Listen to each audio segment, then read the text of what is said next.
नमस्कार दोस्तों, जैसा कि हम आपको वादा किए थे कि मैथमेटिक्स का पूरा कोर्स पढ़ाया जाएगा और उस वादे के अनुसार हम फिर से आए हुए हैं और ये परसेंटेज का दूसरा वीडियो है और कोशिश कर रहे हैं कि पूरा बेहतर समझाया जाए और एक बेहतर मैनर में सिलेबस को कंप्लीट किया जाए। तो इसको देखते हुए आज हम लोग संख्याओं पे बेसिस कितना क्वेश्चन बनता है, कैसे बनता है और संख्याओं का कैसे परसेंटेज के हिसाब से उसका कितना जल्दी उसका खात्मा किया जा सकता है उसके अनुसार समझेंगे।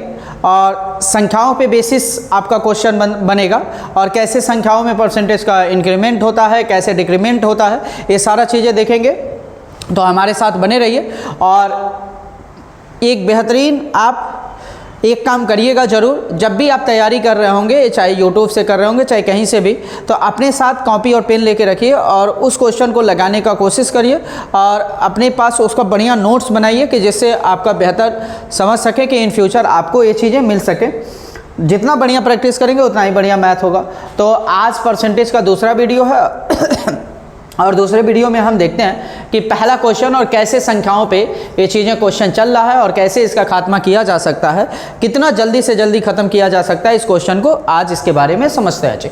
जैसे देखिए, पहला क्वेश्चन ये कह रहा है कि if 55% of a number is added to 18 then the result is the number itself, then the number is, कह रहा है यदि किसी संख्या का 55% 18 में जोड़ दिया जाए तो परिणाम स्वयं वो संख्या आ जाती है।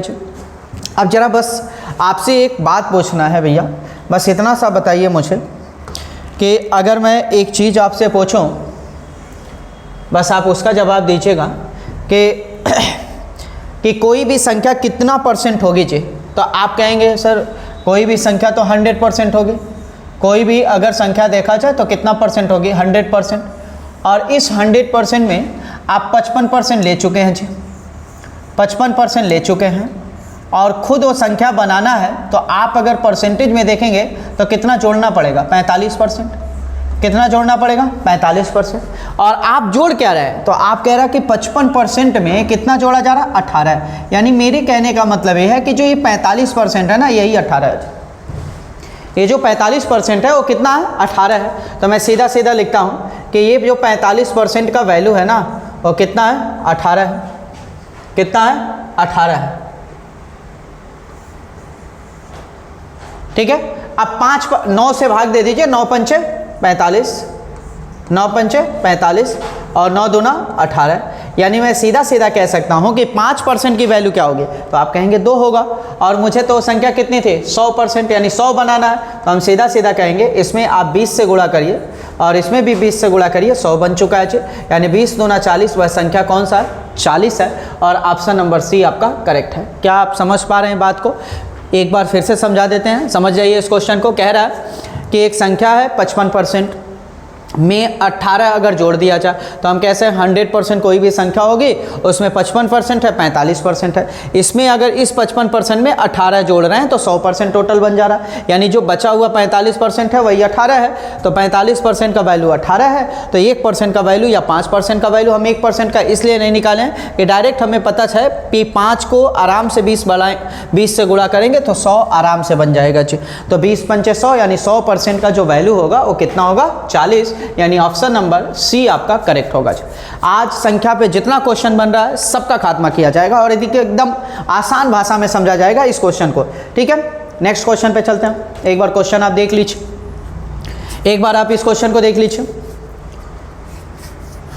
देखिए, when 60 is subtracted from the 60% of a number the result is 60 then the 25% of that number.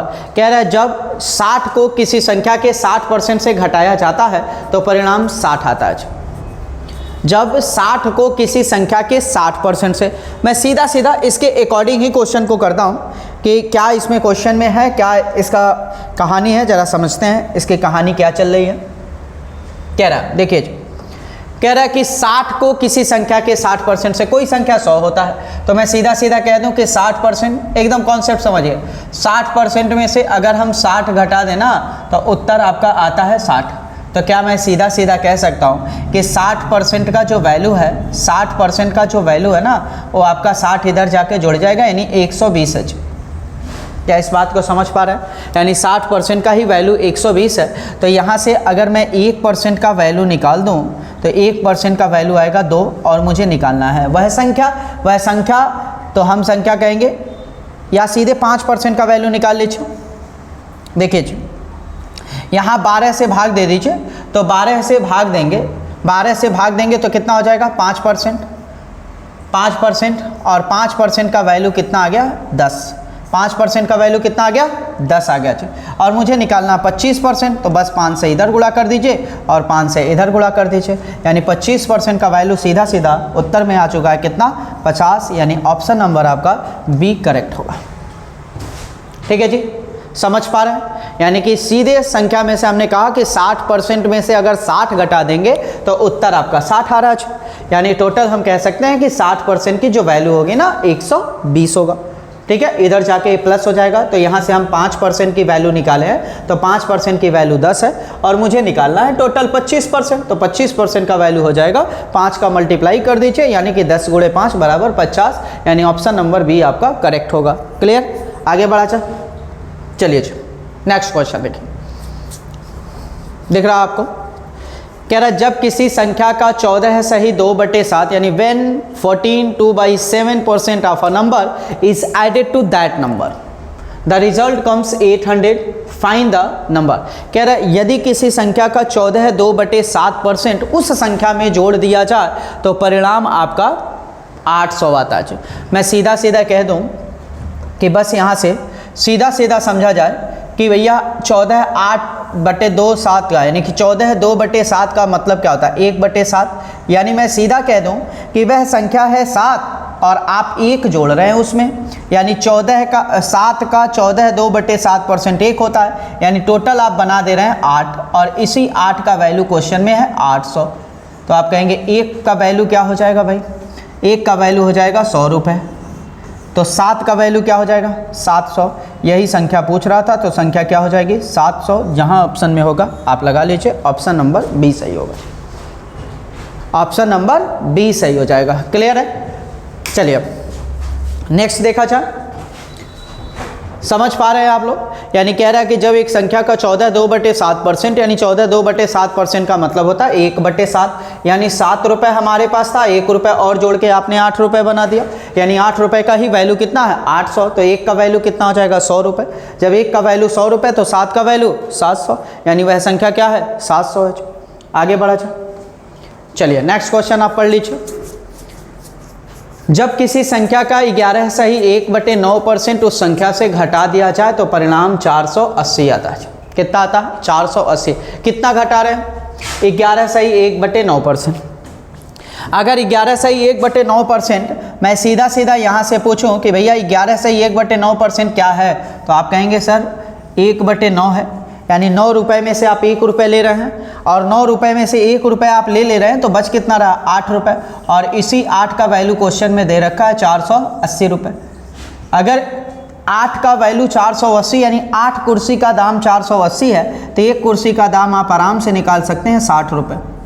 ठीक है जी, जब 1 कुर्सी का दाम 60 है तो 9 कुर्सी का दाम पूछ रहा है 9 × 6 = 54, यानी 540 रुपये। ठीक है जी, कोई दिक्कत?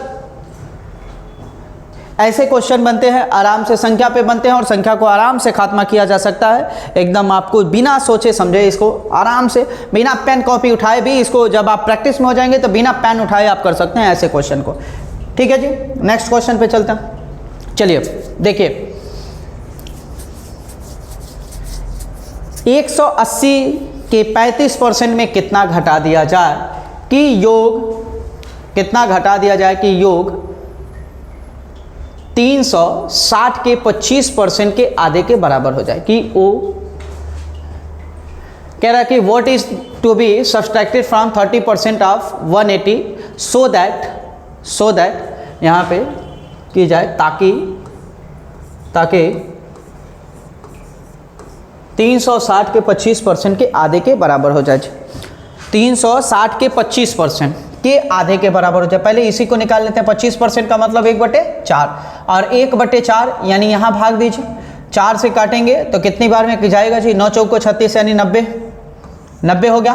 और 90 का आधा करना है यानी 45 के बराबर करना है जी, 45 के बराबर। और हमसे कह रहा है 180 का 35%। अब 180 का 35% कर लीजिए, 180 और गुणे 35 और बटे 100 आप जानते हैं, क्लियर है। 1 0 से 1 0 कैंसिल कर लीजिए भैया, 5 सते 35 और 5 दूना 10 और 2 नवा 18, 9 सते 63, यानी हमारे पास 63 रुपये है। और इस 63 रुपये को 45 रुपये बनाना है तो माइनस कर लीजिए 45, यानी उत्तर कितना आ जाएगा जी, 18 रुपये। ठीक है, यानी कि 18 रुपये आएगा जी, यानी कि 18 घटाना है।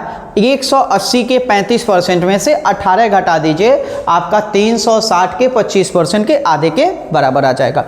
समझ पा रहे हैं क्वेश्चन को? प्रैक्टिस ज़बरदस्त करिएगा, क्योंकि मैथ कुछ और नहीं है, मैथ जितना बढ़िया प्रैक्टिस कर सकते हैं उतना ही बढ़िया मैथ है। चलिए नेक्स्ट क्वेश्चन को देखते हैं। कह रहे यदि ए के अंक बी के अंक से 75% कम है तो बी के अंक ए के अंक से कितना % अधिक है? अब जरा देखिएगा, कह रहा ए जो है वो बी, हम सीधा लिखे कि भाई साहब ए है और बी है। अच्छा 75% कम है जी, 75% कम है, तो क्या मैं सीधा सीधा कह सकता हूँ कि ए जो है बी से 75% कम है, यानी अगर ए 100 रुपये है ना, 75 कम है यानी ये 25 है जी। ठीक है, तो कह रहा बी के अंक ए के अंक से, देखिए का के की जिसके साथ लगता है शेष जिसके साथ लगता है वो हमेशा आपको फ्रैक्शन में नीचे आता है। तो बताइए बी के अंक ए के अंक से, तो बी कितना है 100 रुपये, ए कितना है 25, तो हम कह सकते हैं यानी ए 75 रुपये ज़्यादा है जी। अगर ये 75 रुपये ज़्यादा है तो ये 25 का कितना है, 3 गुना है, मतलब 300% उत्तर आ रहा होगा जहाँ होगा। समझ पा रहे हैं ना, कितना 300%, 300%। कह रहा है कि बी के अंक ए के अंक से कितना % अधिक है, तो आपका उत्तर आ रहा है 300%, क्योंकि 25 का 75 ज़्यादा है, मतलब 3 गुना ज़्यादा है। तो मैं सीधा सीधा कह सकता हूँ कि 300% क्या होगा, ज़्यादा होगा। ठीक है जी, चलिए नेक्स्ट क्वेश्चन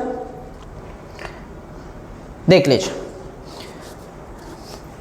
ए बी से 80% अधिक है, सी ए और बी के योग से 48 सही 4/7% कम है, तो ए और बी का अंतर सी से कितना % कम है? ठीक है जी, पढ़ लिए क्वेश्चन को, किया जाए। चलिए जी, कह रहा है जो ए है ना वो बी से कितना कम है, 80% अधिक है, सॉरी 80% अधिक है। तो 80% का मतलब होता है 4/5, 4/5। मैं ऐसे लिख सकता हूँ कि जो ए है ना वो बी से 80% अधिक है, मतलब ये 5 रुपये अगर लिया है तो ये सीधा सीधा 9 रुपये है इसके पास। क्लियर? अब इसको देख लीजिए, जो सी है ए प्लस बी, यानी ए और बी के योग से 48 4/7, इसको फ्रैक्शन में बदल लीजिए जरा, 7/56 और 7 चौको 28, 28 में 3 जोड़िए यानी 336, और इसमें जोड़ना है 4 और बटा कर देना है 7। ये फ्रैक्शन में आप बदल रहे हैं जी, फ्रैक्शन में बदलते हैं तो क्या करते हैं, गुणा करते हैं। 7/56 को 6, 7 चौको 28, 28 में आप 5 जोड़ेंगे 33 और 4 जोड़ देना है, कितना हो गया 340, और 340/7। ठीक है, फ्रैक्शन में हम बदलेंगे, गुणा कर दीजिए 1/100 का हो गया, 17 बार में 1 कटेगा, 5 बार में 1 कटेगा, तो सीधा हो जाएगा आपका 17/7 पंचे 35। ठीक है जी। अब कह रहा है ए और बी के योग से सी जो है इतना कम है, तो कम निकाल लेते हैं। ए और बी का योग कितना हो जाएगा, 9 5 14, 14 का निकाल लेते हैं जी, 17/35। ठीक है, 17/35, या कितना कम है 17/35, तो 17/35 यानी कि 7 दूना 14 और 7 पंचे 35, यानी 17 दूना 34, 34 बटे कितना हो गया 5, आप काट पीट लीजिएगा, 6.8 आ जाएगा, यानी 6.8 क्या है जी, कम है। अगर 6.8 कम है तो सीधा सीधा मैं कह सकता हूँ कि जो सी है ना, टोटल 9 और 5 14, 14 में से 7 घटा लीजिए, यानी 7.2 ये है जी। कितना है? 7.2 है। अब 7.2 वही कह रहा है कि ए और बी का अंतर कितना है? 4। ए और बी का अंतर 4 सी से कितना परसेंट कम है? तो 4 आपका कितना परसेंट सी से कितना परसेंट कम है? जरा देखिए, अंतर 4 हो गया। 7.2 से कितना कम है? बताइए, 7.2 से ये कितना कम है? क्या 3.2 कम है? और कितने पे कम है? 7.2 पे। गुणा कर लीजिए 100।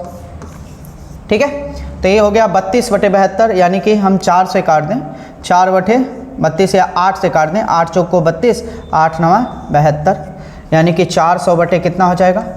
400/9, और 400/9 का मतलब हो गया 44.44%।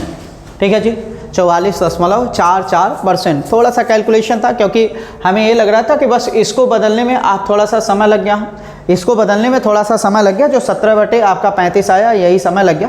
अब यहाँ से आप डायरेक्ट भी कर सकते थे, 35 से कितना कम है? 17 कम है, तो जो बच गया आपका वही ले सकते थे वहाँ पे डायरेक्ट, यानी कि जो 18 बच रहा था तो 18 भी ले सकते थे डायरेक्ट, कि 18 भी हो जाएगा 14 का 18%, यानी 14 का 18/35 भी ले सकते थे, डायरेक्ट 7.2 आ जाता। अब कह रहा है ए और बी का अंतर यानी 4 जो है सी से कितना कम है, तो हम सीधा कह सकते हैं सी से कितना कम है? 3.2 कम है। कितने पे? 7.2 पे। गुणा करेंगे 100 का 44.44। अब इस वीडियो से आपको ये चीज़ें लगा होगा कि संख्याओं का खात्मा आप कर सकते हैं, कैसे संख्याओं से खेला जाता है परसेंटेज से। आप बहुत अच्छे से समझ गए होंगे कि देखिए, परसेंटेज का मतलब खिलवाड़ करना। बस आराम, जैसे आप परसेंटेज को फ्रैक्शन में बदल के जितना बढ़िया संख्याओं के साथ खेल सकते हैं, उतना ही बढ़िया आप क्वेश्चन को पिक कर सकते हैं, क्वेश्चन को लगा सकते हैं। जितना जल्दी आप कोशिश करेंगे, उतना ही जल्दी आप इस क्वेश्चन को लगा पाएंगे। ठीक है, ठीक है दोस्तों, फिर से आप मिलते हैं कल अगले वीडियो में, नेक्स्ट वीडियो में। ऐसे ही से हम एक एक टॉपिक का खात्मा करेंगे, एक एक टॉपिक का सफाया करेंगे आपको इस परसेंटेज में। तो ये दूसरा वीडियो है, तीसरे वीडियो का आप इंतजार करिए। ठीक है, धन्यवाद।